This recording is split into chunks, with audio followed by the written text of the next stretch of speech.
জলবায়ু পরিবর্তন ও অনিয়মিত আবহাওয়ার প্রভাবে ধান আলু সহ প্রচলিত ফসলে লোকসান বাড়ছে উত্তরের সীমান্তবর্তী জেলা কুড়িগ্রামে। এই পরিস্থিতিতে কৃষিতে ক্ষতি পুষিয়ে নিতে নতুন সম্ভাবনা হিসেবে প্রথমবারের মতো জেলায় শুরু হয়েছে পেঁয়াজের বীজ উৎপাদন। কুড়িগ্রাম দক্ষিণ প্রতিনিধি আসাদুজ্জামান আসাদের তথ্য ও চিত্রে আরও জানাচ্ছেন লামিয়া তানজিন মাহমুদ। শিয়া বাটার ও ভিটামিন সমৃদ্ধ লিলি বিউটি সোপ, তারুণ্যময় উজ্জ্বল ত্বকের জন্য। কুড়িগ্রামের রাজারহাট উপজেলার ছাটমাথাই গ্রামে প্রথমবারের মতো পলিক্রস জাতের পেঁয়াজের বীজ উৎপাদনে হাত দেন এখানে চাষিরা। প্রায় ৫৫ শতক জমিতে শ্রমিক সার, কীটনাশক সহ পেঁয়াজের চারা রোপণে ২ লাখ টাকা ব্যয় করে প্রায় ২০০ কেজি বীজ উৎপাদনের আশা করছেন তারা, যার বর্তমান বাজার মূল্য প্রায় ৩.৫ লাখ টাকা।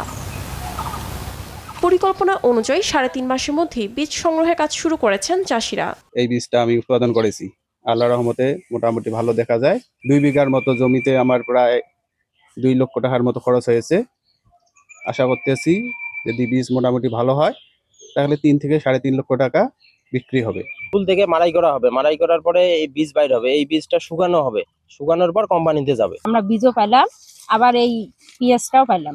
এই পেঁয়াজ এখন আমাদের বিক্রি হয়। খরচ মোটামুটি ভালোই, যদি দেখতেছি যদি ভালো ফলন হয়, যদি ভালো টাকা পয়সা পাওয়া যায়, সামনের বার হয়তো আমিও আবাদ করতে পারি।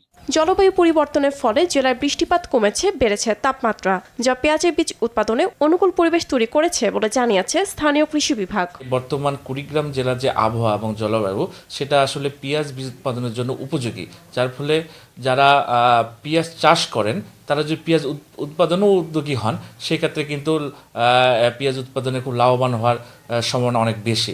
কুড়িগ্রামের এর সাফল্য ছড়িয়ে যাবে দেশ জুড়ে, কমবে পেঁয়াজের আমদানি নির্ভর বাণিজ্য, বরং রপ্তানিতে অবদান রাখবে এ মশলা, এমন স্বপ্ন কুড়িগ্রামবাসীর। লামিয়া তানজির মাহমুদ, RTV।